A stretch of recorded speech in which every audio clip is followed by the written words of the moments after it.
प्रिय विद्यार्थियों, अपन पढ़ रहे हैं गैसीय अवस्था और उसमें अपन पढ़ेंगे अब गैसों का अणुगति सिद्धांत, kinetic molecular theory of gases.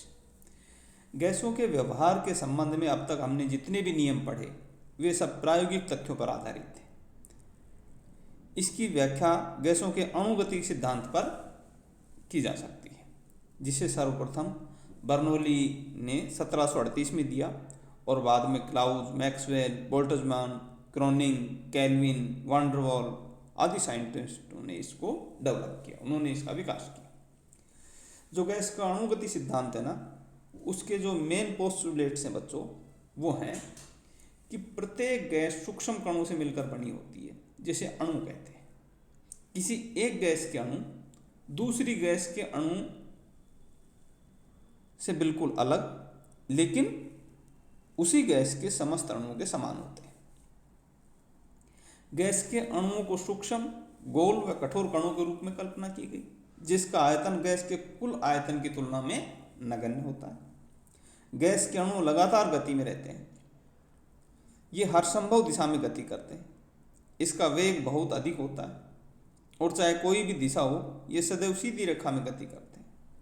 जब ये पात्र की दीवारों के साथ अथवा परस्पर एक दूसरे के साथ टकराते हैं तो किसी अन्य दिशा में, लेकिन पुनः सीधी रेखा में गमन करते हैं। गैस के अणु जब पात्र की दीवार से टकराते हैं तो पात्र की दीवार बल को अनुभव करती है और इकाई आयतन पर गैस अणुओं द्वारा लगाए जाने वाला बल ही गैस का दाब कहलाता है। गैस के अणुओं को ठोस गोलाकार होने के साथ साथ पूर्ण रूप से प्रत्यास्थ, परफेक्ट इलास्टिक भी माना गया है, जिससे उनकी परस्पर टक्करों से अथवा पात्र की दीवारों के साथ टक्कर होने से उनकी ऊर्जा बिल्कुल भी नष्ट नहीं होती है। गैस अणुओं के मध्य परस्पर कोई आकर्षण प्रतिकर्षण नहीं होता है। इनकी गति पर गुरुत्वाकर्षण बल का भी कोई प्रभाव नहीं पड़ता है। किसी गैस के समस्त अणुओं की औसत गतिज ऊर्जा का मान गैस के परम ताप के समानुपाती होता है। यानी जितना ज़्यादा ताप होगा बच्चों, उतनी ज़्यादा गतिज ऊर्जा होगी, जितना कम ताप होगा उतनी कम गतिज ऊर्जा होगी।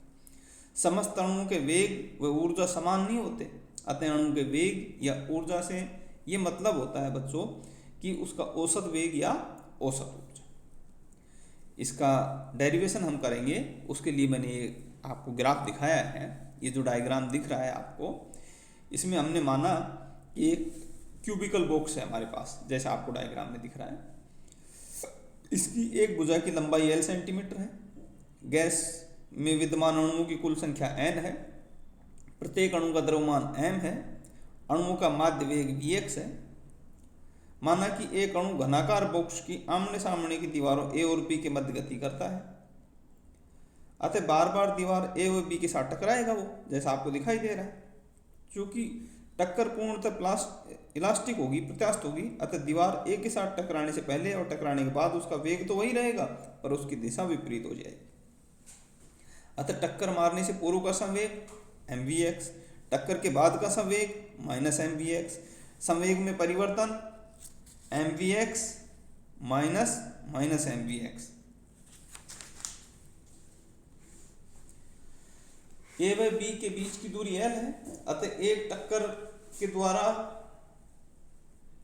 जो समय लगेगा, एक टक्कर में लगने वाला समय हो जाएगा 2L/Vx, और एक सेकंड में होने वाली टक्करों की संख्या हो जाएगी बच्चों Vx/2L।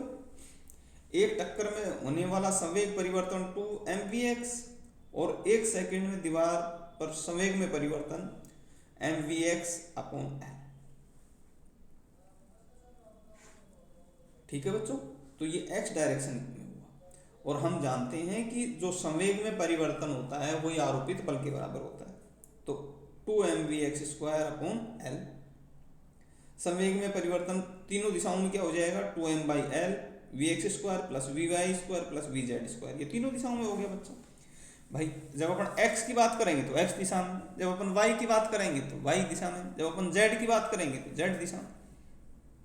तो x डायरेक्शन में संवेग में परिवर्तन हुआ 2mvx²/L, y दिशा में हुआ 2mvy²/L, z दिशा में हुआ 2mvz²/L,